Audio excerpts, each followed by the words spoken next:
Welcome to Two Side Outdoors, your hunting, camping, fishing, survival techniques, and everything outdoors. Enjoy the podcast. Hey guys, welcome to another episode. So today we have another guest that's from the Facebook group, the 928 Flathead Boys. I got Jeremy here. How you doing? You want to introduce yourself a little bit? Yeah, my name is Jeremy Duncan. I've been here in Yuma for basically since 1995. I grew up in Oregon, and I've been hunting and fishing, exploring my entire life. So I just continued that once I moved here, and still doing it now. That's pretty awesome. That's cool. Hunting, fishing. You hunt locally out here? I do. I hunt the Cofas for deer, and then I hunt up out of Flagstaff and 7 West for elk. Oh, nice. So, yeah. Cool. I still go back home to Oregon and hunt, usually every 3 to 4 years. That's cool. So, yeah, it's one thing I want to get into a little more out here. Do a little deer hunting and stuff. right. Yeah, there's some good mule deer out here. There is. They're finding them in the desert is definitely difficult. That's what I hear. Compared to like up north or, in Oregon, we used to see, 50, 60 deer a day, but, here in the Catfish, you might see, 2, maybe 10, maybe, I think 15 to 20. Different herd sizes. Yeah, it's hit or miss, and that's cool. Yeah. Luck of the canyon, I guess. Yeah, the little fingers in the canyon, yeah. Right. I mean, they're so easy to miss. I mean, at least for me. Well, no, it's like, that's how deer are. It's like a lot of times you won't even see them, and they'll be just hidden under a cactus or something like that. And Yeah. One of the first years I ever hunted out here, I actually walked past a buck. He was laying down. The only reason I saw him was I dropped my GPS, and I picked it up, and I saw him out of the corner of my eye. I was probably 15 feet from him, and he was letting me walk right by him. I mean, I would have never saw him if I wouldn't have dropped my GPS. I mean, oh, that's crazy, but yeah. So, but I like the challenge. It's I've had success in the desert. I've never killed anything big, but that day's coming sooner or later. No, yeah. So, yeah, for me, it's like I haven't even cut my teeth yet on hunting yet. I've mainly been fishing and a little bit of like small game in California. Right. Just rabbits and stuff. Right. Yeah. There's a lot of coyote, a lot of rabbit hunting around here. Certain places, definitely a lot of coyote hunting as well. Just got to kind of get out and that's one thing that some of the other guys that I've talked to on Instagram and stuff, they've told me that there's some pretty decent coyote hunting out here. Yeah, there is. Call them in and just kind of got to get out and get away from where people are. Really, is what I found works. Dude, I've heard them before over here on the other side of the Colorado, right there on Quishan area. Right. Yeah, definitely there. Anywhere like through Dome Valley, some good areas back there to hunt them. Especially if you can get a farmer, they'll give you permission. Oh, nice. Then you can. Sky's the limit. Then. I've heard like a lot of the ag areas and stuff. It's like if they find like coyotes and stuff in their property and stuff, they section off certain areas. Yeah, they do, and any animal getting into the fields can be a problem with all the fecal. Yeah, that's the main reason. Things going on these days. I mean, it's a lot more like for the crops. There's a lot more testing and the little regs and regulations and whatnot. Yeah. With my previous job, we used to go test the canal water for E. coli and fecal coliform, and did a lot of work with farming. So there's a lot more regulations they have to go through now. That's one thing I've noticed from California to here, doing pest control and stuff. Right. Pest control, California is super regulated, super strict in California. Right. Out here, they could care less on how we're spraying, it seems like. Right. I mean, like a guy like me can go to different places in town and buy the stuff you buy, and I have no idea what I'm doing. It might be killing me, I might be killing the bugs. I don't know, but it's like Tractor Supply. I know Tractor Supply sells a lot of the same products that we use. Yeah.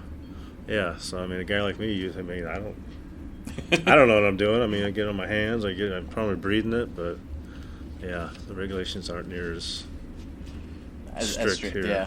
It's the same way really for I do water treatment, so our regulations are. We're getting close to California, but we're not as strict as they are by far. Yeah. So, yeah, for sure. Well, getting off topic there a little, but oh well. So getting back into, since you said you like exploration and stuff of things, what made you get into like checking out things like that, mines and areas? It's just like I'm really into history, so it's not just like I love going into mines, but I love the whole process of how they found the mine, the tools they used. Obviously, the tools in the old days weren't they are now. They had dynamite, but that was about it, really. Yeah. A lot of pickaxes and heavy labor. It's just very interesting, and then Yuma County has a lot of it. Yeah, that's what I've heard. Not just Yuma, La Paz, up to Quartzsite. This whole area is just full of mines and old places. 1800s, early 1900s. You can still find. I mean, you got to get out. You got to do some hiking and that's cool. There's a lot of. It's not just like some places like say Big Eye Mine. You can drive right to it just about and kind of see it. But a lot of those, a lot of the other mines, it's like it's drive as close as you can, and you're walking 8 to 10 miles a day looking for these mines that aren't named, that aren't very big. They didn't go in very far. Or so I know there's a few of them that are still out there, like a little bit farther past like the foothills area out here, but you need permits and stuff to go out there. Yeah, I mean, or like the ones to actually prospect. Oh yeah, definitely to prospect. And there's clubs that have like mining claims. If you're in that club, you can go prospect, whether detector or dry washing or whatever. So, because I know one of my uncles, he did that, I guess, at one point, because he used to live more towards Kingman. Right.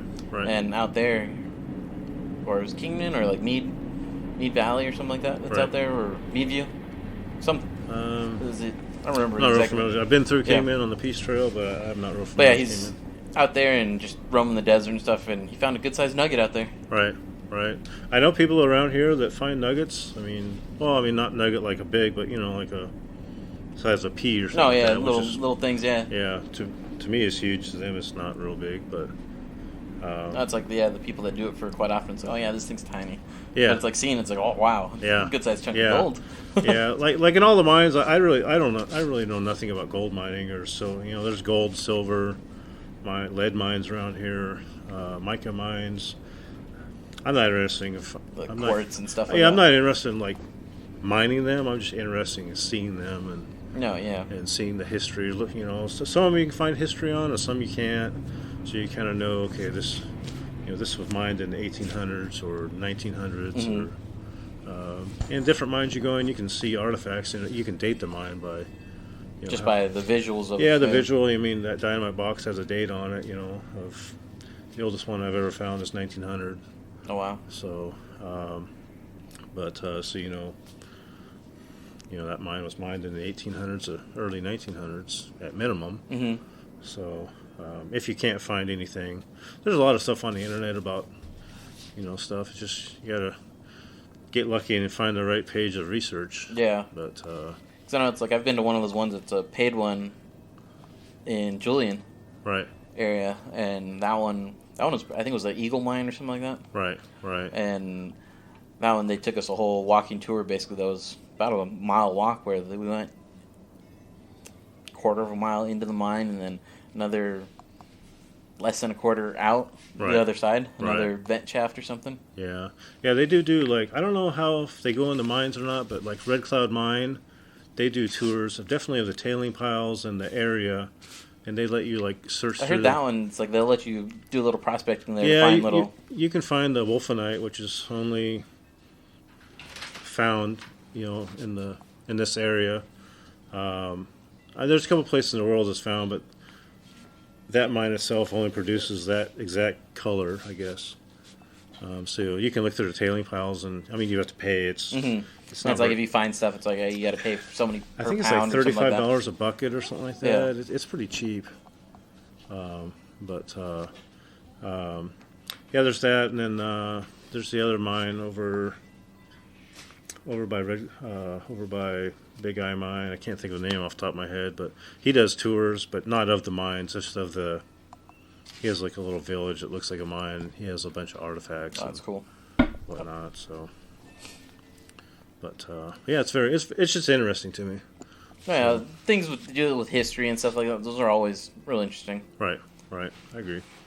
And like how you said, it's like you can date certain things just by once you kind of clean off some of the stuff or some of the little artifacts that are in there. Yeah. It's like you figure out, oh, this was and a lot of it's just getting out and just not like just getting out and like it's exercise, which is always good, but just seeing the scenery and the mountains and whatnot.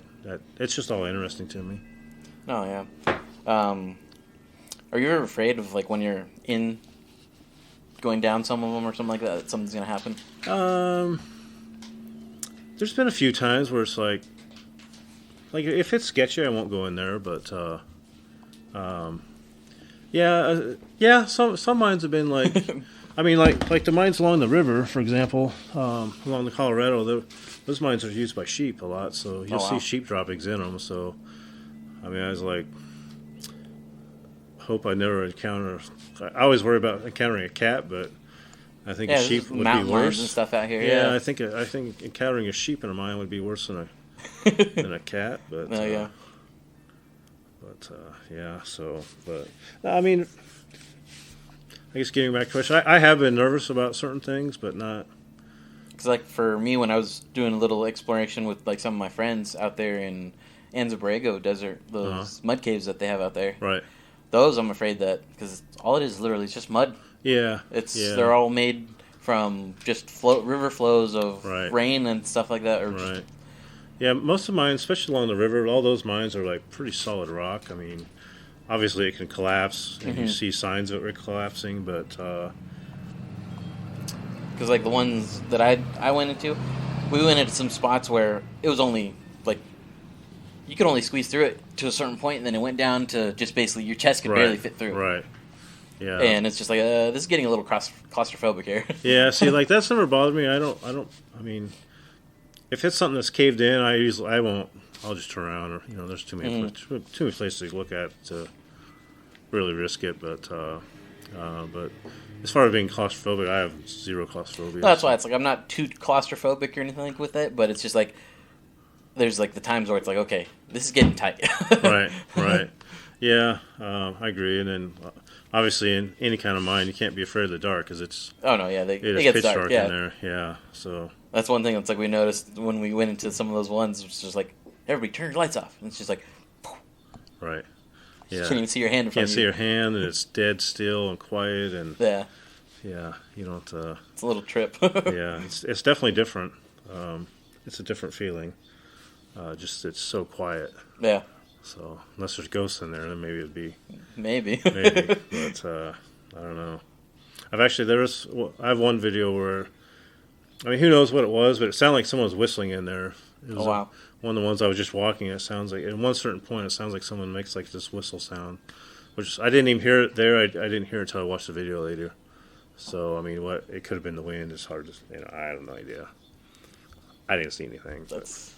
It was kind of weird. That is weird. It was weird playing it back and be like, what was that? So that happened to my sister once where this was just outside my dad's house where she was just recording her son riding his bike.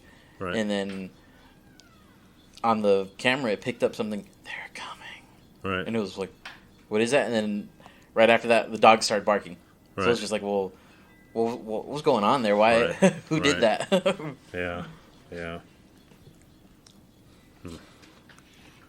What's like the deepest you've gone into some of them? Like give or take, like how many feet can you say? Probably 400 or 500 feet down. Oh wow. Yeah. The longest one's probably been over a mile from same level but start to finish. Yeah. So those are few and far between around here, really. I mean, there's a few of them out there like that, but most most of your mines, especially along the river, the deepest one there is probably 200 or 300 yards. Most of them are just real shallow. Either they short little things. Yeah, they weren't finding what they wanted to, or if they were doing them by hand. I mean, who knows how long? Yeah. Obviously, it would take a while, and of course, in the summertime, they probably weren't out there. I wouldn't think. So it's probably just a wintertime gig, just like. I don't know if it'd be a hobby mine or if it would just be. No, yeah. Something that they most lost mines you're not going to get rich on, so they lost their funding or something for it, or just. I mean, a lot of those mines along the river are hard to get to, even by boat. I mean, you can take a boat, but you still got to hike into them. Yeah. So I mean, there's a couple of winters ago, I basically I hiked almost from Martinez to Draper's Cabin on both sides of the river. Skipping some sections, I logged I think 187 miles on the ground. Oh wow! And there's old mines out there all over the place, but like I say, most of them only go in 20, 30 feet. But of course, lots of wildlife out there, and I don't know. It's like I've just been out there up past Mitri a little bit, and we've seen some bighorn sheep out there. Yeah. Yeah, someone with a really big curl on them. Yeah, there's some really big sheep around here, and I mean But to draw for them, that's another story. Yeah, I mean I've been putting in since I moved here, and I've never been drawn. So, it's like I put in the COFAs. I think they give out 2 tags a year, so the chances of getting drawn are still very slim. I mean less than 1% for sure. So yeah, but, I mean someday it's bound to happen. Maybe, hopefully. And I hear they're like once in a lifetime tags though too. No, in Arizona it's 1 kill in a lifetime. You can actually get drawn more than unless they've changed the rule. You can get drawn more than once, but if you don't kill one, you can actually get drawn. Yeah, cause I used to know a guy that he'd got drawn twice. He was unsuccessful the first time, and he shot one the second time. Oh wow! But how he got drawn twice, I have no idea because I still haven't been drawn. But just luck, I guess. But, yeah. But yeah, so that's how it is in Arizona. Like where I'm from in Oregon, you get if you draw a tag, that's it. You can never draw one again. It doesn't matter if you're successful or not. So, and then to buy a sheep tag is. Well, I'll never be able to afford it. Oh no! I know. You can buy them at auctions and stuff, but they go for, $100,000 sometimes. I hear. Yeah, I've seen them as high as like $500,000. Yeah. I mean, but yeah. Unless I win the lottery, that'll never happen. Yeah, exactly. So, but or it's like if you're part of like the Meat Eater crew and they do a lot of their. Yeah, something like that. Then that's a different story. But I'm far from it, so I'm a one-man show when I go hunting. So yeah. But, yes. So. Has it been pretty expensive getting into the mine exploring and stuff, or no? For me, yes. I mean, not really. I mean, I have a side-by-side and I have a boat. Just those are like things that's like you already had more or less. Yeah, so I mean, I didn't buy them for that, but I mean, I have bought gear to go into mines. It's not cheap, yeah, to go deeper in the mines for sure. I mean, I have like a rappelling harness and everything, and it's like I know that cost me like $50-$60 or something like that for black diamond one. Yeah. Yeah, I just picked up a harness, and I actually bought a 200-meter rope. That was close to $500 just for the rope. Climbing ropes are pretty pricey there. They're pricey, and you need them. They need to be good quality on those. Yeah, I wasn't going to buy some cheapy Amazon one. I went with the top of the line one, but yeah, that gear's expensive. But just to go out in the desert and explore, I mean, it's just the cost of your tank of gas, really. Yeah. It just depends how in depth you want to get. So I want to get more in depth than I have been in the past. I mean, so it doesn't cost. I mean, just going out and hiking, and like I said, it's just a tank of gas, or 4-wheel drive is almost a minimal to get near most of them. The only one you could maybe get away with is Big Eye Mine. That road is. There's 1 or 2 sections that, it's a little iffy. Like your truck would make it because it has clearance. You could make it 2-wheel drive, but if you didn't have clearance, you wouldn't. I've already gotten this thing stuck out here. Yeah.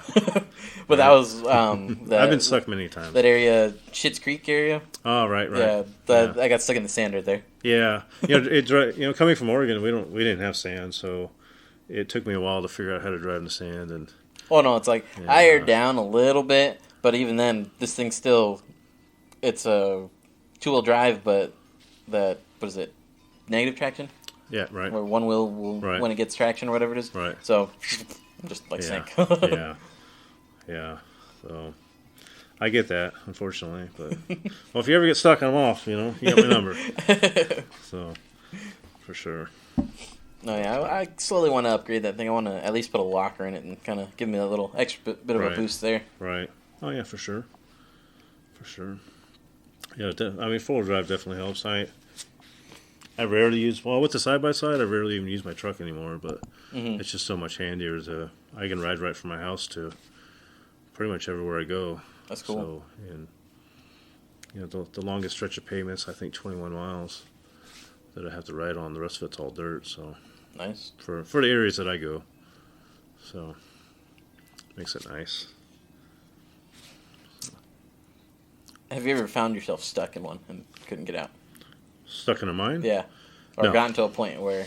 No, I've never gotten to the point where I've been, what do I do now? No, thank goodness. That's good. Yes. It's like knock on wood. Yeah, I mean, some places, it's like, I would like to, but yeah, I just, without any kind of ropes and stuff. Now that I have ropes and stuff, it'll be a different story because, you'll be able to either rappel or ascend up it. Yeah. So, no, thank goodness, I've never been stuck. So That's good. yes, I'd probably still be there if I was. What are some of the interesting finds that you've found before? Interesting find. I think honestly, little artifacts or the most interesting find I've ever found was actually not in a mine. I found 3 of them that were quite interesting to me. Mining claims.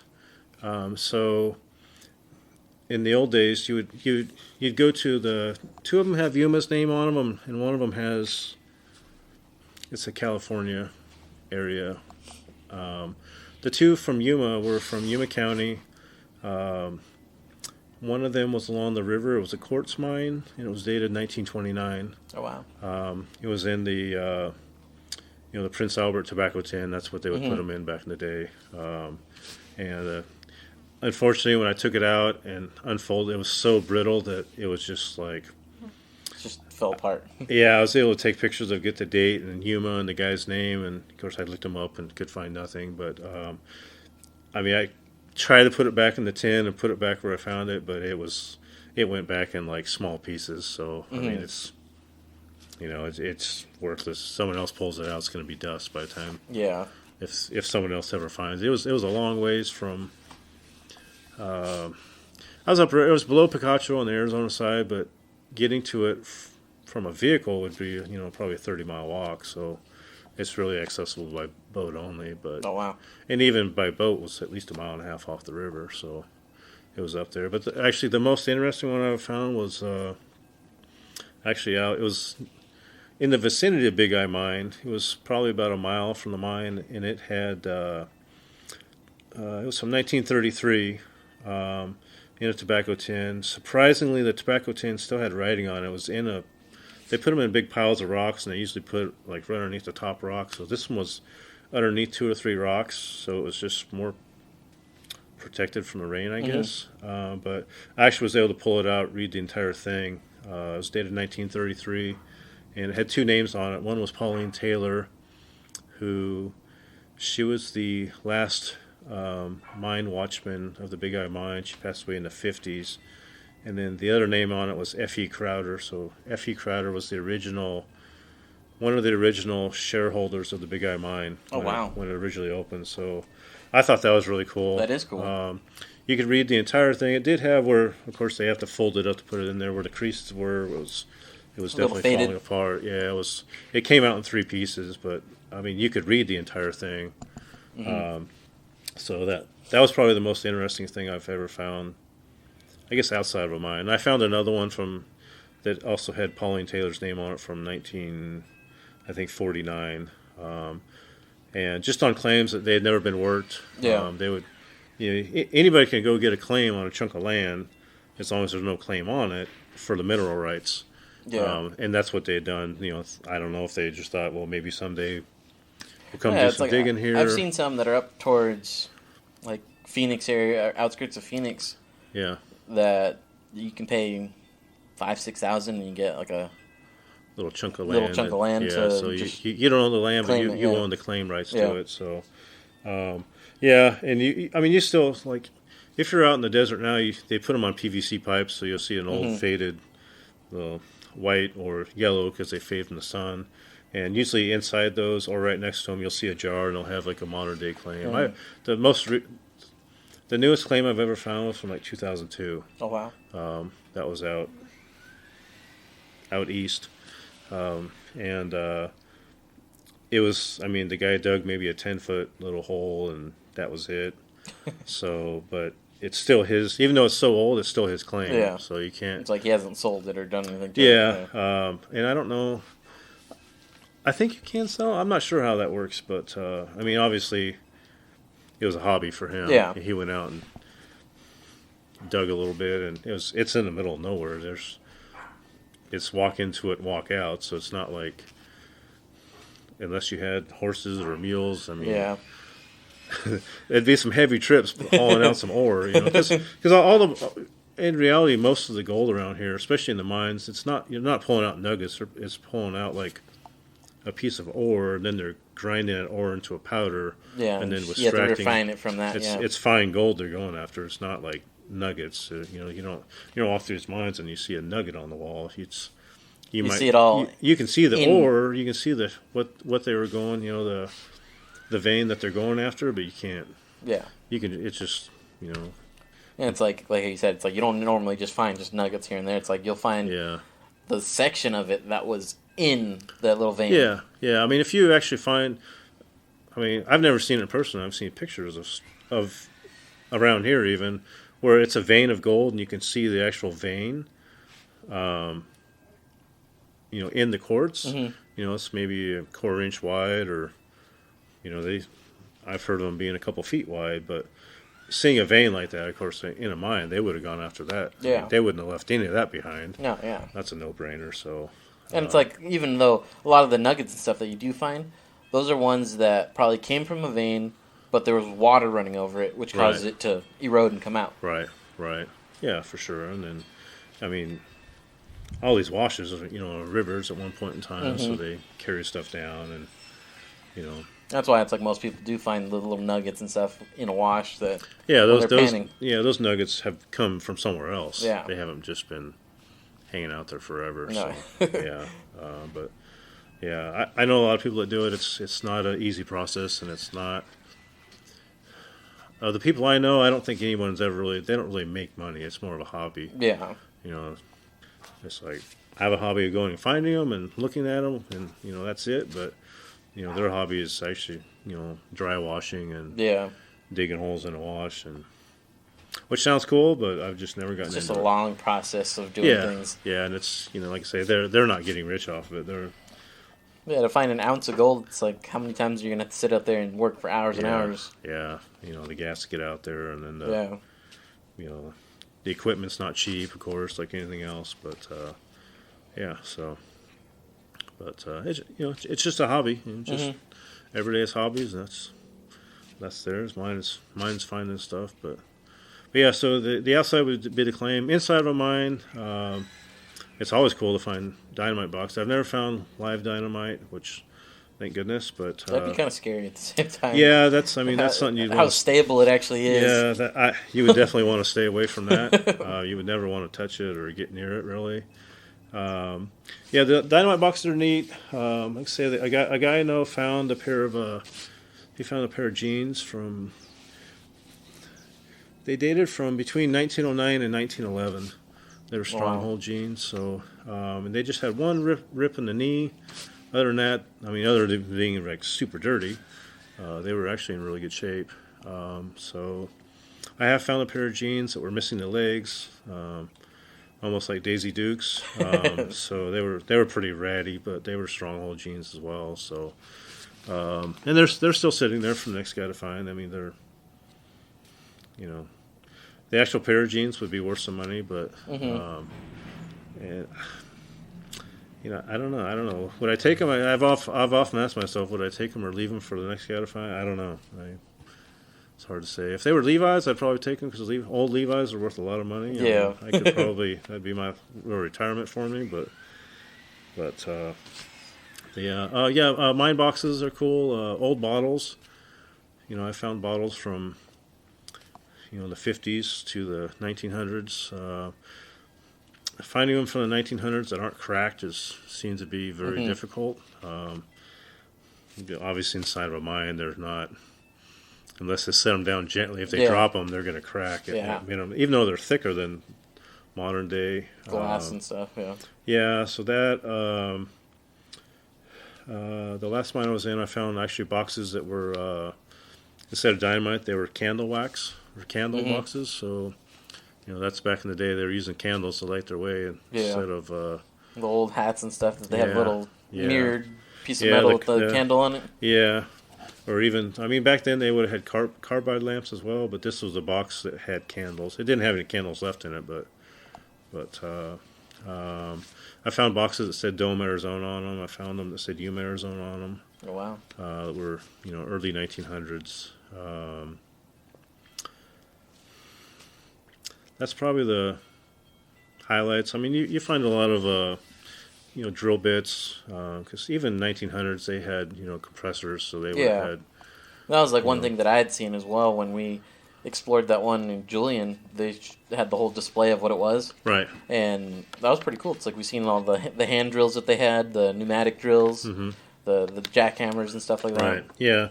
Because they would have put pneumatic drills, and then they would have shoved the dynamite in and put it on put a fuse on the dynamite, put it in, and then that's how they were mining back in the 1900s.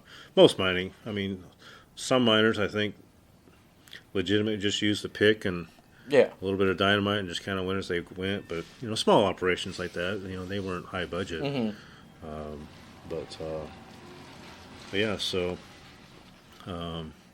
That's kind of like the interesting things. The whole experience is interesting to me. The one amazing thing is the carpentry. You walk in these mines and you see, they were using cottonwood trees back in the day around here, and just the supports that they made. Yeah.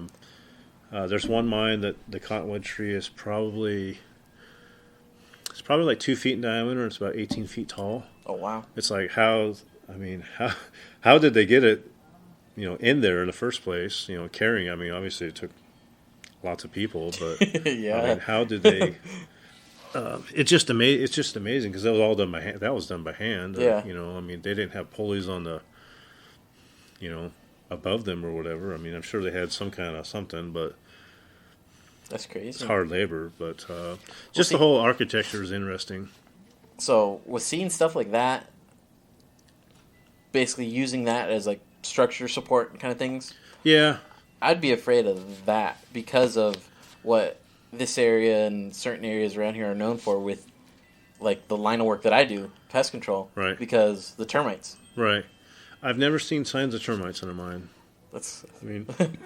Sure it's possible, but if you get in a bigger one, deep in them, it's like... Yeah, I wouldn't see, I guess, maybe so far deep down. Yeah. I guess maybe it would be more towards, like, the surface area. Close to the surface, the only thing, you get, like, the sun baking the wood, drywall, kind of rotting, but I've never seen signs of termites in... I'm sure it's happened, but I've never seen signs of that. The sun bakes things pretty bad. Right at the entrance. But once you get inside those mines, a lot of those boards look like they came out of the lumber store yesterday. They're still pretty well preserved? Yeah, 100% preserved. It's pretty amazing, really. And it's amazing how much some of them you can just see how much weight is above them. The rocks that have fallen down or just come down or whatever, and it's just like, wow. It's holding that. the carpentry and some of those, how they, they didn't know the things that we know nowadays. They probably knew more, maybe because just the architecture inside of them is pretty amazing. Mm-hmm. Just things that is, I don't care if I always love to find boxes or different artifacts they call them, but even if they don't have them, just seeing the structures that's pretty cool to me. Oh no, yeah. So And it's just like seeing a mine in general, just going into it, doing a little exploring. Next thing you know, it's like you find something from back then. It's just like, right, wow. yeah, it's like, well, I mean, this has been here for So over many- 100 yeah. years. So it's pretty amazing. It's pretty amazing to think that this is what like you find old tools occasionally, or like say the carbide lamps that just looked like one of those silver doctor's things, and it just had a flame coming. It's just like I'm down there with a huge I've got a couple different headlamps I rotate and some flashlights, and I can light up the night underneath there, but then you turn everything on low, you put your flashlight on lowest setting, and you can't hardly see. It's like that's probably 10 times what they had. Yeah. Well, it's like if you just take a lighter with you and you just turn that on, it's like, Yeah. what can I see? You can maybe see enough to walk, and that's it if you're lucky. But so I mean, it's just amazing to think. To me, it's amazing to think just of what they went through and how I don't know what the word is, like just how well it's made. Like, Yeah. I mean, it's obviously some of those mines are well over 100 years old, and they look like they're going to be there for another 100 years easy. So, but the whole experience is interesting. I mean, finding artifacts is always a bonus, but it's not. No, yeah. It's, Not the end of the world if you don't. So, and a lot of mines you don't find anything in them. You don't see people. Mines that are easy to get to, all that stuff has long been picked up, and yeah. it's in somebody's front yard, or the ore cart, or there's some mines that in Yuma that have. I found 3 ore carts in the Yuma area, Oh, wow. which are pretty rare in general for really any mine, because I mean ore carts back then weren't cheap, so they would have used them, and they would have moved them from Beat level. the hell out of them, too. Yeah, and one of the ones that's in this area is like it looks like it's missing the wheels. That's the most common thing they take off, because that's the easiest thing to get off, and it's missing the wheels, but it actually doesn't look like it was used very much. There's hardly any dents on it, and it's in really good shape, I think. And it's all made out of iron? It's iron. I tried to like wiggle it, with my arms and stuff, and it didn't budge. I don't know how I don't know. It's probably like the sidewalls of the actual cart are probably a little less than half an inch, maybe. Oh, wow. And I mean, you figure they hauled rock in it. Yeah. And the wheels are solid steel. They're just rolling the track. And they would have had like this grease they put on the track to help them roll better. There is one mine in the area that there's a cart and you can still roll it. Oh, wow. Through a section. So it's kind of cool to see. Like, I mean, there's no grease on the rails, so it's heavy. You gotta really push it. Yeah, you definitely got to push it, and it still dumps, and it dumps, and it also turns to a 45, so it'd be dumping it down an ore chute. So instead of having to turn it like straight down, it actually like lifts up and it rotates at a 45, and then it dumps. Oh, wow. So it's Just pretty. enough to get off like the track, basically. Yeah, because they would dump them down like the ore chutes, or they'd have a main haul level, so they would have, they might have 100 level, or let's say 10 levels every like 100 feet or so. So they would take all this stuff from this level, haul it down in ore chutes to this level, and maybe go down to another level, and then they would have, well, in big mines they would have like one shaft going straight down, and they would have like a big, almost like a square bucket that just were on cables and wheels and came straight out. So all the ore would go to that main shaft. Yeah. They would dump it into that basically steel bucket, or it was basically an ore cart on its side, and then bring it straight up, or at a 45, or however the shaft went. That's basically how they most of them worked, but yeah, so it's interesting. No, yeah. Definitely interesting, and finding an ore cart, I found it's pretty rare. So, but there's 3 in Yuma County somewhere. I can't say. So yeah, you don't have to say. Yeah, those are. I mean, one of them you might be able to get to with some ingenuity. The other 2, I mean, I think would be impossible to get out. just because where they're at. Yeah. But one of them is possible, but it would take some manpower for sure So trying to take it out of to try to get it out of there. But it's like I know some people like treasure hunters and things like that. It's like yeah, I mean it would look neat in my front yard. I'm not gonna lie, but it looks neater inside the mine. yeah, Just knowing that. I mean, it's like things like that. It's like okay, yeah, take a picture, leave it there. Yeah, that's that. I nowadays when I first got into it, I have a lot of old like rusted cans and stuff like that in my backyard. But I found some really cool tobacco cans and mines that would look great in the backyard, but I just left them for the next guy. Yeah. It's like they're just gonna rust. I mean, you take them outside, they're gonna rust and It'll rust even quicker. quicker. Yeah, it's just and most of the time where you find that you're not the weekend warrior's not gonna find those. Mm-hmm. So it's gonna be another guy like me that just gets out there, takes pictures. I know several guys that YouTube their experiences. I would like to get into that, but I'm just not real computer literate. I downloaded the app for the Peace Trail, or I downloaded a deal to make videos, but I'm just. See, I'm still trying to figure that out. I got a little GoPro and everything that I want to kind of use that a little more to whenever I go fishing. Right. But it's just like the battery life on those doesn't last very long. Yeah. Like when I did the Peace Trail, I have the Hero 10, so I bought like 7 batteries, so I can charge on the fly. But yeah, they 45 minutes and they're. Yeah, depending on what quality of it depends footage. how hot it is too. If it's that too. The hotter it is, the shorter they last. Mm-hmm. So yeah. But yeah, I would love to. If I could figure out how to make the videos and like put them on the computer and like edit it. The editing is what. That's stitching them all together. And it just. That is a long process, I can tell you. Yeah, because the one guy I know, the last video he did was like 30 minutes. I think it said it took him 8 hours to edit it and put it together. I was like, that's just, I don't know. Yeah, because it's like it's cool. The video's really cool, but man, 8 hours to, I don't know. I'll just keep making TikToks for 30 seconds. That or there's an app on there to use for like TikTok and stuff. CapCut. I've seen that. I've never downloaded. I have seen a lot of videos. You can throw in however many photos, videos, or whatever it is that you want in there, and it'll make it a certain length for, let's say, Instagram or TikTok. Okay. I know the GoPro has something similar to that, but it does it for you. So you have to. I don't know. It's their liking. Wasn't my liking. So I've never used that. Well, it's like I think that video that I posted on TikTok and then Instagram recently, where it was like the batter swinging. Right. That one was one of those CapCut ones. Okay. Yeah, I've always wondered how people do that. Throw in the videos and it does it itself. Okay, that makes sense. Okay, because I was like, how do people do that? But because they have the templates or something that you pick. You pick a template and just stick whatever you want in it. Okay. Yeah, that's. I don't know. I'm old-fashioned when it comes to electronics, unfortunately. So. No worries. But it would definitely be neat to.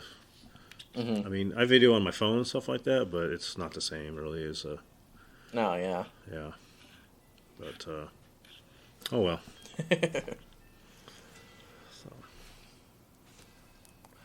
So, now to go on to a little bit of a different topic, fishing and stuff. What got you into fishing?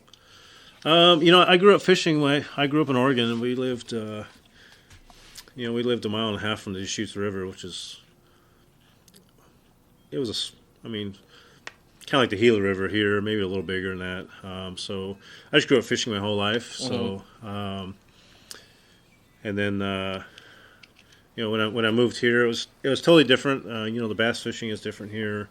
The technique is totally different than what it is in Oregon. And then I didn't really fish for catfish in Oregon, and we had channel cats, few and far between. But it was mainly bass, smallmouth bass, and trout.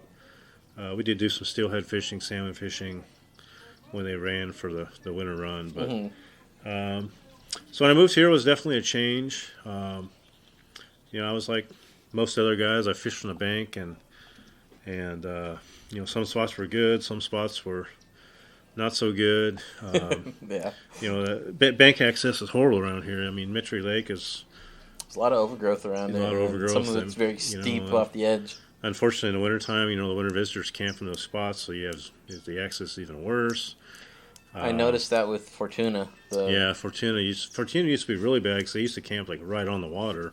I think now they're supposed to stay back. They put rocks around it now. Oh, okay, yeah. Because they used to camp like right on the, 10 feet in, and you just couldn't get access. It's like, they weren't fishing; they were just.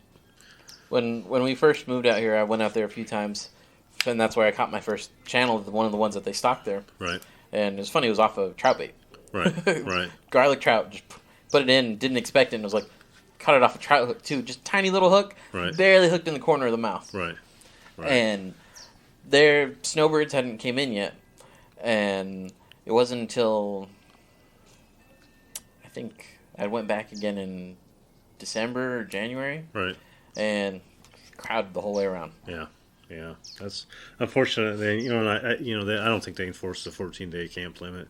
Oh no, those people the were way there. They do. They're there the for entire a couple winter. months or more. Yeah. So yeah, it was definitely frustrating fishing from the bank. The canals. I catch a lot of channel cats. Smaller ones. Maybe not a lot, but enough to keep you interested. Yeah. And then. Well, see, it's like for me today. That was my first time catching channel cat, wild ones, I guess you can say. Right. From the canals. Right. Yeah. So. So I did that for a long time, and then. My first boat was a 12-foot. It was a Grieger aluminum boat, and I think it had like a, 3 or 4 horse motor. I mean, I was the slowest boat on the river, but I started putting in at Fisher's Landing, and I would just go. I hit Martinez Lake first, and then I ventured onto the river, and I've had a boat ever since, really. And just obviously on the river, you can fish wherever you want, so you don't have to worry about access because you're on the river. I've done good. My max is 55 pounds for a flathead. So, which unfortunately it was back in the time when I used to catch and keep. So, nowadays I catch and release anything over like 20, 25 pounds. I normally release just to let them go back to breed and stuff like that. And I don't need a lot of fish anymore, so. Not a big deal to me, but... Well, it's like, for me, it's like every once in a while we'll eat fish, do a little fish fry or something like that, but it's not often. Yeah. I mean, I have no problem with people catching and keeping whatever they catch. I mean, it's, they bought the license, so... That's their right. So. Same thing, it's like when I was talking to Joseph about it. Yeah. About the catch and release or catch and keep. Right. And he told me very, very similar to the same thing. Yeah, I mean, When I first moved here, I kept everything. I even ate a carp once. I wouldn't recommend that. Personally, I just thought it was horrible. But I did. I tried one. It was a pretty big. It was over 20 pounds. Oh wow! And it was just horrible. I mean, I ate it because I don't like to waste food, but it was horrible. It was just bad. But yeah, the 55-pounder, I kept it. It was basically from my chest, and it touched, the tail barely touched the ground. Oh, wow. And then, of course, I don't know, there might have been some alcohol involved. My head fit inside of its mouth pretty easily. So, I used to have a picture, but unfortunately I don't have that anymore. Or maybe fortunately, I don't know. But it's somewhere. Yeah, but yeah, that was upriver above Picacho. Unfortunately, that hole's not much of a hole anymore just because of the way the currents changed. Mm-hmm. So I think that summer I caught 7 fish over 30 pounds. Oh, wow. In that hole. But that was also 15 years ago. I don't think there's either not as many fish in the river nowadays, or they've just gotten smarter and adapted to. Mm-hmm. I really don't know. I think it could be like the fishing pressure. I think too. The fishing pressure is totally different than it was. You used to go upriver, especially at night, and never see a boat. On the weekends even. Yeah. It would be rare to see a boat like above Picacho. I usually fish from Picacho to Walter's Camp area. See, I still have no idea where the heck you're talking about, really. Okay. Because I'm still fairly new. Okay. Yeah. So from Fishers to Picacho is probably about 8 to 10 river miles, I'd guess, and then Picacho to Walters, I think it's like 48 or 50 river miles, something like that. Oh, wow. It's a ways. In my boat, it's about 4 hours one way, but my boat doesn't go very fast either. So I have a pontoon. I top out at 19 miles an hour going upriver, so empty with just me in it.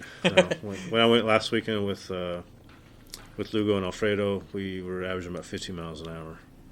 So it takes it took a while to get there, but and I there is still big fish up there. Last year, the biggest fish caught on my boat was 38 pounds.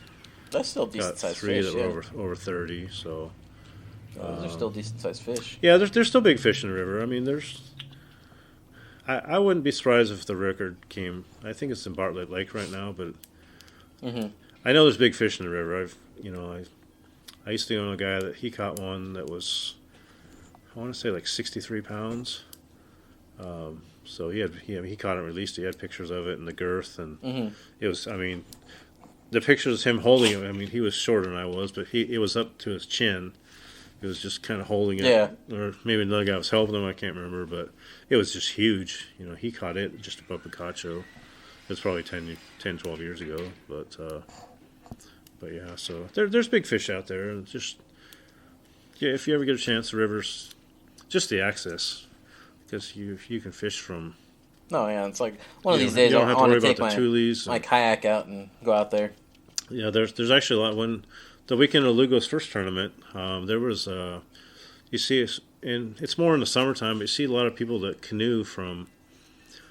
I don't know if they're canoeing from Walter's camp, but they'll canoe down to. There's 3 boating campgrounds above Picacho that are supposed to be boat access only. They have porta potties and like cement tables, and in the summertime you'll see they'll camp there, even though it's hot. Yeah. But they'll come down in canoes. They'll tie them all together, and a lot of, I don't know if they're Boy Scout groups or church groups or just groups of like 30 or 40 people. They'll just be floating and be tied in like 10 or 15 canoes wide, and they'll just have shades set up on them, and it's pretty cool. Yeah, it's like me and my nephews before. We got dropped in below the Hoover Dam. Right. And did a little kayak camping trip from there. Right. And paddled, I think it was 12 miles down. Right. But we stopped at, what is it, like 7 miles down. We stopped, and that's where we camped. And then the next morning we got up and paddled the rest. Right. That's what's nice on those 3 boating campgrounds are nice because we can camp. I mean, there's no, the toilet's a cement outhouse, whatever. But there are tables there, and it's a flat spot. There's a little fire pit. I see. That was like one cool thing that was about that one up there. There's natural hot springs that run right there into the Colorado River. Oh, okay. So it's like we were able to stop and pull our kayaks out for a bit and just explore the hot spring from where it was coming out. Right. And just like seeing that and stuff, that was pretty cool because it's just like natural hot springs. Right. Just chilling that for a little bit. Yeah, that'd be cool. But that water up there is ice. Right. I'm sure. Yeah. The water down here is a little warm, especially in the. I mean, it still feels good in the summertime. I think. No, yeah. But yeah. So. There goes the train. Yep. So. But yeah. But if you ever get a chance to go to the river, I mean, it's. No, it's like it's cool. We always go. What is it? The first weekend of August, we take off to go to right there. We drop in at Schitt's Creek. Okay. And right there to West Wetlands. Right. Yeah, that's become hugely popular. The float down that they do. Yeah. That's a cool little thing. I've actually been in that section on a boat before. I've never floated, but if my little aluminum boat I used to put in upriver from Schitt Creek in a little area, and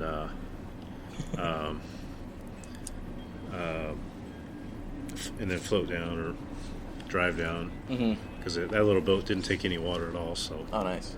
Yeah, but it was cool. It was a good starter boat. I mean, cheap and small, but worked out pretty good. So, what kind of gear do you use usually fishing? Fishing like flatheads. I like the Muddy River rods. I mean, you can get away with using for years. I would just use, the. That's what I basically have Walmart brand. Yeah, I had the, I had some from like Oregon that were like older than I was, like steelhead rods. I used those. My biggest fish I caught on a steelhead rod with like 25-pound test. Mm-hmm. So I mean, it was, that rod was older than I was. So, but I like the Muddy River rods. I've been using those for the last few years,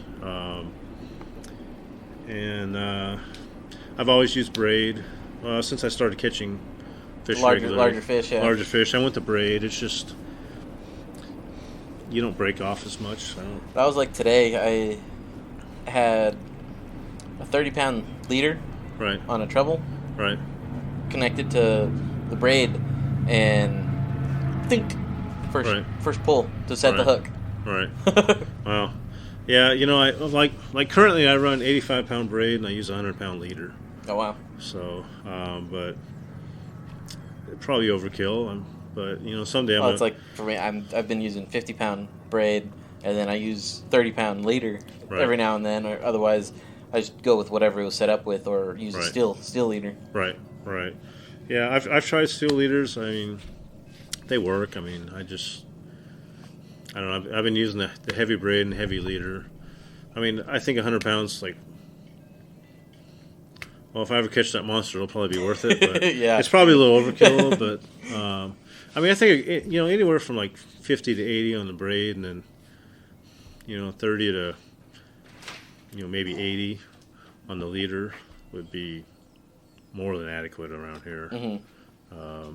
But like I say, it's overkill. But I mean, it just all depends on your rod and how you can lighten that drag and make it a fight, or yeah. Usually it's like you kind of want to tire the fish out a little bit before you just pull it right in. I mean, I love catching fish, but I like I think bluegill are the funnest to catch because I catch them on an ultralight pole with 6-pound test, and I have the drag set. They're taking line the whole time, and they fight pretty good, and so. I've seen some people put out some little slabs of bluegill out here before. Yeah. Last year I caught the biggest bluegill I've ever caught, which was maybe the size of the plate or so. Maybe. Yeah, good little pan size, yeah. Yeah, it was big. I mean, the ones I was catching last weekend they're bigger than my hand, so Mm-hmm. I don't know what's that, 8 to 10 inches long-ish, somewhere in there. So, but yeah. That's pretty much, I like the circle hooks. I like the big river hooks too. I've had luck with those. Before Lugo came along, that's all I used was big river hooks. You got to set the hook with those. The circle hooks, circle hooks are nice for the newer person because you don't have to worry about setting the hook. You just pick up the rod and start reeling, and it just hooks itself. Yeah. So, but I guess it would depend on like the size of hook though too. Yeah. I mean. It would just that'd be true. I use like 10 and 12-aught hooks, but when I first started fishing, I was using small, not big hooks per se, but so you can still catch them on small hooks. So fish don't care the size of the bait. I don't think. So whatever they can fit in their mouth, more or less. Yeah. I mean, I've caught fish off of. I've caught big catfish off of worms before. When I first started fishing the river, I used worms. I didn't. I didn't realize people use bluegill for bait. So, I used worms, or I'd buy fish from Food City, or, stuff like that. No, yeah. I didn't know that bluegill was a. I didn't realize that was a good bait choice. Yeah. So I've gotten one 30-pounder. It was over 30, a little over 30. It was on worms. Oh wow! I just had 3 or 4 worms on not a real big hook either. I mean, probably a 5-aught hook or something like that, and it worked. I mean, as long as it works, yeah. So I mean, you never know. I mean, that's the good part about fishing is you don't have to use like fancy gear or fancy bait. Mm-hmm. Worms or there's so many artificial type of things. Stuff like that. Especially if if you're fishing for a channel cat, stink bait. That's fairly simple. It's like I've let shrimp sit out for a few days and use that. And I used to do that. I used to use I used to make concoction with one thing that works pretty good is chicken and cherry Kool-Aid. Oh yeah. So I used to use that and just let it sit in the bag and kind of get, so it wasn't so good, like rotten, basically. Let it spoil a little bit. Spoil a little bit, and use a treble hook on something like that, and you would catch fish. So that's like one of my cousins. He would always tell me things like that, saying get some marshmallows and garlic and Kool-Aid and mix it all together and use that as a catfish bait, or hot dogs and garlic and Kool-Aid. Yeah, I mean, if you're like targeting carp, corn works. Yeah, it's probably about the best, maybe the only thing you can really use, but probably the best. No, thing it's like use. Lugo was telling me something about that as well. It was like, get some carp and some Kool-Aid or something like that. The cornmeal and stuff, and just make yourself a little dough ball, or I mean, that's a good thing is you can get into it cheaply, or you can. Yeah. It can be expensive. I mean, my rods and reels weren't cheap, but luckily I'm at a point in my life where I can afford some nicer things. So that's just what I use. But that's the good part about fishing. You can go to Walmart and buy a $10 setup and catch a decent sized fish off that. Yeah. Fish, yeah. I mean, when one of my daughters was young, she had one of those little Snoopy poles, and she caught a channel cat that was. I don't know. It was close to the same size as she was. I mean, so what's that line, like 3-pound test or? Usually, yeah. It's like I don't know how she got it in, but it came in, and it's like it was that was actually at the wetlands park, the West Wetlands Park. Mm-hmm. So just trying to catch bluegill and stuff because you get out of school, that's what. That's how you keep your well, at least get them hooked on I kept stuff. my kid, more because you could catch them every cast. So. It just happened to be that one cast she caught a channel cat that was. And that was like recently for me. I caught like my limit of bluegill at Fortuna just with bread. Right. Yeah. Fortuna's a good place to catch bluegill, or actually, if you're on the, I think here the east, like the northeast end of Fortuna, you can jump onto the Gila right there, and there's a little spot you can catch bluegill right there as well.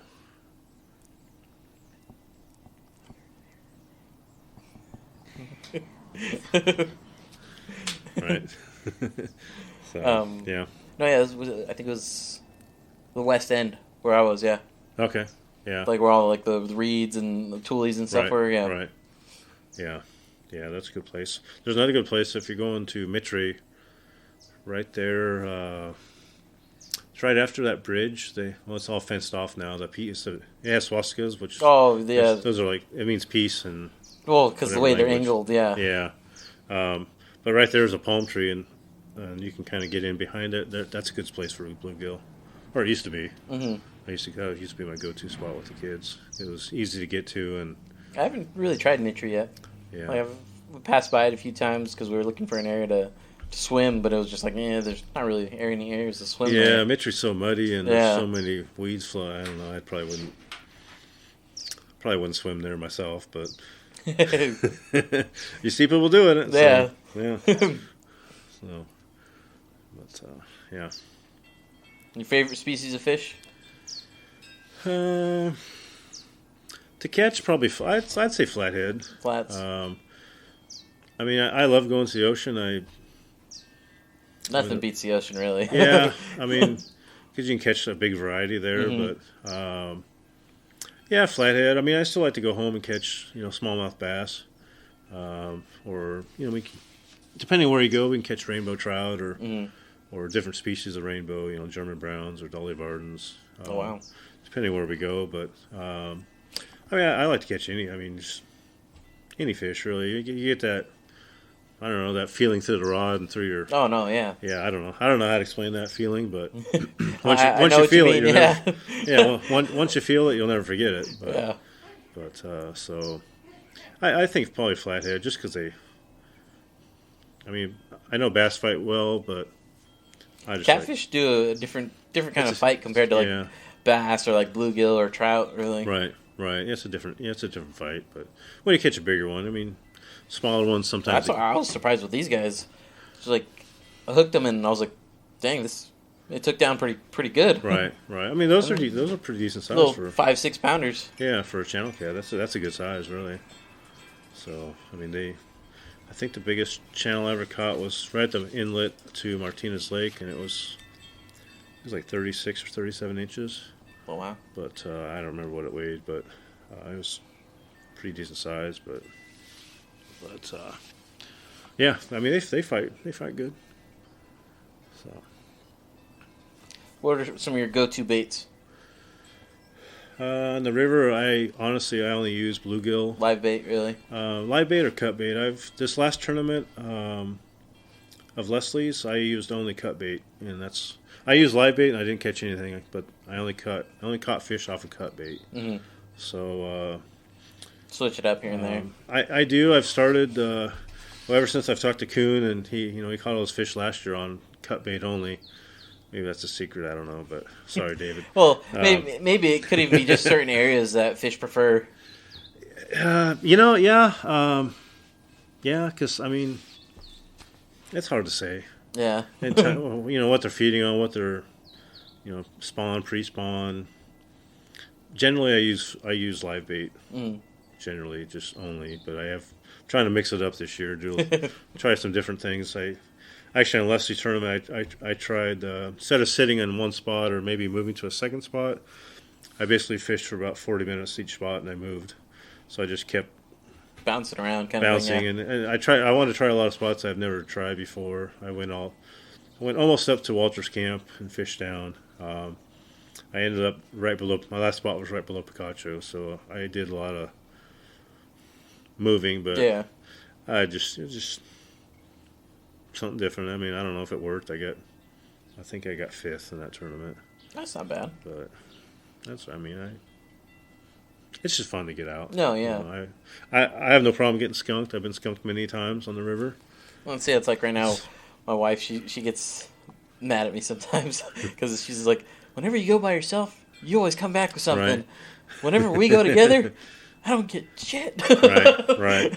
Yeah. No, I get it. I mean, it's hit or miss. I mean, you just never know. It can be frustrating, but we'll take your wife out on the boat and we'll put her on at least some bluegill. I can catch those really good. No, yeah, those are easy. Yeah, but yeah, we'll put her on some catfish. So. That's one thing I want to get her on, at least so she can feel that fight that catfish does. Right. Yeah, I mean, you get one over 20. I mean, it feels different. And, yeah. And of course, the heavier they are, I think I have caught some bigger catfish that didn't fight very much, but for the most part, the bigger the fish, the fight is definitely, even if you have your drag set pretty tight. I have my drag set pretty tight. Like Joseph, he has his pretty loose. Mine's way tighter than his, but... See, for me, it depends. It's like, when I'm waiting for them to take the bait and stuff, I'll have it really loose and stuff. Yeah, like when I have the bait out there, I have it set on... just so it's on the clicker, so it's like a free spool almost, but it just clicks. I'll have it like that when I'm fishing, but as soon as they hook up, that's when I usually crank mine down a little bit. Yeah, they usually take it and run. Now I have had fish, like the 55-pounder I caught. He took the bait and he moved about 20 feet, and thank goodness I didn't, set the hook or whatever, because I would pull out of his mouth. But he sat there for, I don't know, 2 or 3 minutes, and he swallowed the bait and I actually hooked him in his stomach. Oh, wow. So when I reeled him up, when I had him up to the boat, his stomach was at in his throat, basically. Yeah. So, but I just fished differently, but I was using a treble hook for that. So that's like these guys. When I caught them today, it's like that treble hook basically shut their mouth on it. Yeah. And I mean, with the treble hook, I mean, like that fish that swallowed it, that was. Would it have lived? I don't know, because I mean, I know the hooks dissolve, but it takes a long time. Yeah. But nowadays, and that's a good thing with the circle hook is 99% of the time you hook them right in the side of their mouth, so you're not like hurting. I mean, it's just the lips. Yeah. Probably doesn't feel good. I mean, I've been hooked in the lips before. It doesn't feel good to me, but at least you're not like putting it in their stomach or back in their if you get them in the gill area, it's probably gonna kill them. So. Fish. If you catch a fish in the gills, you should probably just keep it, because it might swim off, but it's not going to last too long. It's not going to last too long. It's just going to be floating, and it's gonna be crawdad bait or whatever before you know it. So, but so I mean, some situation I would keep. I've been lucky the last few years. I haven't had that happen. So, but I mean, if it did, I have no problem flaying it up and making some tacos. So, yeah, for sure. So. And say, do you have a favorite brand? But you kind of expressed that a little with the Muddy River. Yeah, I like the Muddy Rivers. The braid I get is off Amazon. It's called Runkle. Just an off-name brand that had like really good reviews. Mostly it's from saltwater guys, but well, yeah, saltwater fish usually it's fairly large grade fish usually. Right, yeah. The reels I use the I don't even know how to pronounce it, like Piscifun or Piscifun. They're just off Amazon. I think they're good reels, but they're I don't know, they're $40-$50 somewhere in there. So they're not like high dollar, but not like pens or something like that. But I think they work great. I have 3 of them. As long as they function properly and you don't have any issues with them, I don't see. Yeah, they function great. And they also have the bait clicker, so you can click it over. So instead of like, I have spinning reels, so on a spinning reel, being a quiet. Yeah, so if something takes the bait, it's like you can hear the clicking. Yeah. So that way you're not like, because some fish will take the bait and they'll kind of like pull on it some. And if they get resistance, they're going to spit it out. Yeah. Move on. So you want that, at least on catfish, you want to be able to take that bait a few feet, or sometimes they just hit it and run instantly, but sometimes they are like finicky and they taste it for a bit. Yeah, they'll kind of like gnaw on it and they'll be pulling it, but not really, just enough to kind of move a foot or two, and then so if you set the hook, you're just pulling the fish right out of their mouth. So you reel up your fish, and it's missing the scales from the hook, just above the hook or just below the hook, all the way back. There's no scales on the fish. You're like, okay, that didn't work out so good. So yeah, but yeah, so that's pretty much just the gear. I mean, the circle hooks, bigger river hooks. I like the bigger river hooks. I use the Gamakatsu brand, or however you pronounce that. Now I just buy my weights from Joseph, or I have a cousin that lives in Kentucky. He makes sinkers as well, so every once in a while I buy them from him as well. But I like Joseph's because they're more I like those no rolls. I think they work really well. The guy in Kentucky makes them. They're like the egg sinker kind of.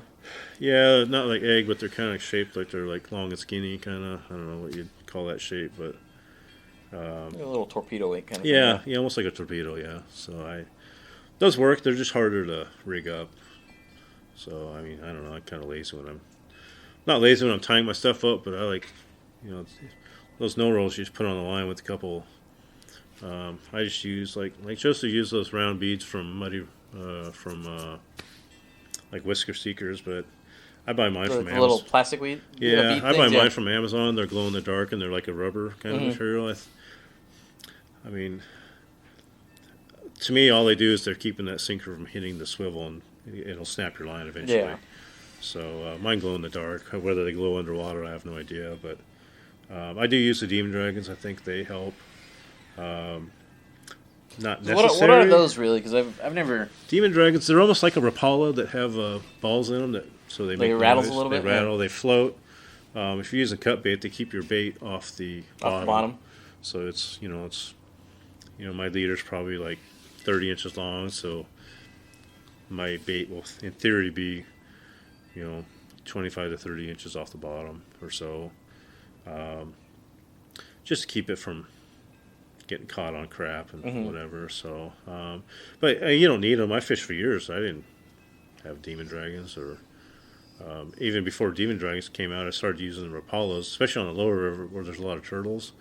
Because I'd catch a lot of turtles. So I noticed if you would use them, if you'd keep your bait off the bottom a little bit, some old timer got me into that. Turtles won't take it. Yeah, he said he didn't catch near as many, so he would use floating Rapalas, like bigger ones. And so he was using Demon Dragons without realizing it. They didn't have rattles in them, but he basically would use them to keep the bait off the bottom he would catch less. I haven't fished the lower river for many years, but used to catch a lot of them back. Just those little soft shelled. I've yet to see one of those in person. Yeah, I've caught a few out of Fortuna Pond, but when I had my aluminum boat, I used to put in on the road to Mitri Lake, right past where that old store was. There was like maybe 6 poles past that. You would take a left through the fields, and there was a dirt boat ramp back there. So I used to be able to put in there and then go up and down that section of river. So I used to catch a lot of turtles in that section. So, but yeah, so I think those work. They are not.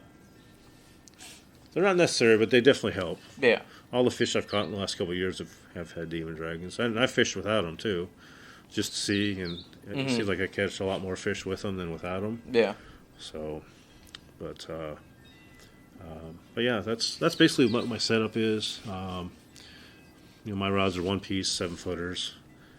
Like I say, I still need to work on my little collection of 1-piecers. Most of mine are all 2-piece.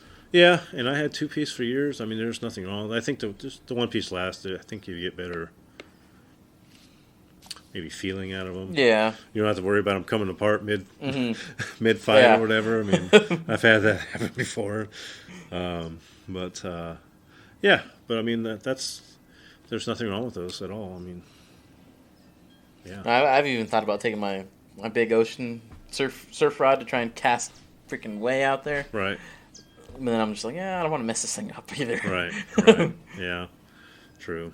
Yeah. I mean, something like those, to me, bait casters are hard to cast, even on a boat where you have more open. Mm-hmm. They're just hard to, if you're casting towards the middle, no big deal, because you don't have to worry about hitting anything. But if you're casting on the bank, I don't think there's, or at least I'm not as accurate with them. I'll just put it that way. Yeah. I'm sure somebody is. I know what you mean, yeah. Yeah. But I still have issues with that, too. Still trying to get my aiming right with bait casters. Yeah, now with a spinning rod, even on heavy gear, I can get it close. I mean, it's kind of hard to judge sometimes when you have a 1 or 2 pound bluegill on the end of your line. So. Oh no, yeah. But plus I mean, I use either 8 ounce or 10 ounce sinkers. I go pretty heavy with them. So. That is pretty heavy. I mean, there's one more. Depending where you fish on the river, there's a lot more current, of course. Mm-hmm. I try to fish those back eddies the most, just to get kind of the water swirling, and you don't get as much weeds. There's a lot of weeds floating underwater, so on the main channel. So I try to fish those little, not big eddies, but like where the water comes over around the point. So you shoot Get back in that point, and kind of get in that little area there. Is kind of if the water's swirling, that's even better. So it's kind of just mixing that up. Yeah. Getting some feed up in there, and then so that's that. And I also use quite often. I use I have a green light, an LED light that's on like a 20-foot board, and it sits around the bottom, so just as a bait fish attractant. Mm-hmm. I don't know if it makes a difference. I've caught fish with it and without it, but typically on the boat, especially when I'm by myself, I leave it on. It makes for good pictures when the fish come up. You get that dark. You have the fish, and then below it you get so it does make for good picture taking. I mean, that's probably the best advantage of using that. So, as you can see the outline of the fish in the water. Yeah. So. Makes for good TikTok videos. So. It's all about the TikTok. Yeah. So. But yeah. So. Well, I think that's about it that I have for you, really. Okay. Cool. Well, it was a pretty good conversation. I learned a lot about the mine exploration stuff. Yeah. If you ever want to go out, let me know. Yeah, go on some easy ones or. Definitely interested. I can go for a couple miles or more. Right. Right. That's one thing I like doing is I like going hiking and stuff like that. Right. Yeah, I love to hike. I mean, I'm not the greatest. I have a belly, but I mean, I can hike with the best of them. That's what I always tell people. I can hike with the best of them. So. Yeah, it's like recently, me and my wife, we went up to Telegraph Pass. Oh, right, right. That was a pretty good hike. Right. It wasn't too bad, but it was steep. Yeah, the hill itself is steep. It's actually cool. If you park in the upper parking lot to the left, there's a trail that actually takes off a little bit. I heard that there's a few more trails right there that's like it'll kind of curve back around up to it. You can actually make one big loop and come out on the top where the road is. I can't remember how many miles it is. I could tell you. I could look it up, but There used to be a flag up on. You would see it from the long straight stretch between the parking lot and Telegraph. Used to see a flag up on the hill there, but it disappeared. I think last year. Well, here recently, I think we seen there was some sort of a flag or something like that. It might be. Somebody might have put it. I put one up one year. It was pretty much just shredded. So a buddy of mine went up there and replaced them, and they were there for at least a couple of years. But last year I didn't see it. So I mean, it either got taken down because the wind whips up there. It's right on top of one of those hills. There's actually a ammo can up there with it's a tribute to I think it's somebody in the military that passed away. It's a tribute to, I think that's what it's from, if I remember right. But there's a bunch of stuff you can sign and write little notes or whatever. There's there's different mementos in the can, like dedicating it's whatever to that person. So that's cool. But that's pretty cool. That hill it's steep uphill one way and steep downhill to come back. If you do but it's a cool trail. So it's not really like it's a trail, but it's like a donkey trail kind of. It's not really like a telegraph fast trail. It's not real heavily used, but it's a cool route. I like it. Yeah, it's a little off the main path, I guess you can say. Yeah, for sure. And there's like rock markers like stacked up, kind of like because in places the trail's pretty much you can't see it. Mm-hmm. So there's a lot of stacked rocks around that kind of like that's what you kind of look for as you're walking. So you're on the right path still, because there are some places where you're walking over like solid rocks where there is no trail. It's just like rock only. So, but yeah, Telegraph's a great hill. I've been hiking that hill for years. So yeah, that's I enjoy cool. It. Well, I guess time to sign off. Any plugs or anything like that? You want to plug anyone or? No, just thank you. Thanks for the opportunity. Oh yeah, no problem. I'm a talker, so I can talk about anybody, so no problem. So. Well, I got one plug. So obviously the shirt that I'm wearing, the Patriot gear. So you guys should go check it out. Officialpatriotgear.com, and then just use the code 2side10 for 10% off. Sweet. And then I guess just another shout out to 928 Flathead Boys. Just go check them out. Join the group if you're in the Yuma area or anything. Yeah, I think that's the best group, at least for getting knowledge. Yeah. I mean, you have the Yuma Fishing Forum, but some people ask questions and get a lot of like trolling and stuff. I think that's a good thing about Joseph's page. Just he cuts all that out. So. No, yeah, that's for sure. Yeah, so his page is I think the best in Yuma. Yeah, check them out on Facebook. Other than that, I don't got anything else. That's all I got. Cool. Well, that's it. We'll see you guys next time.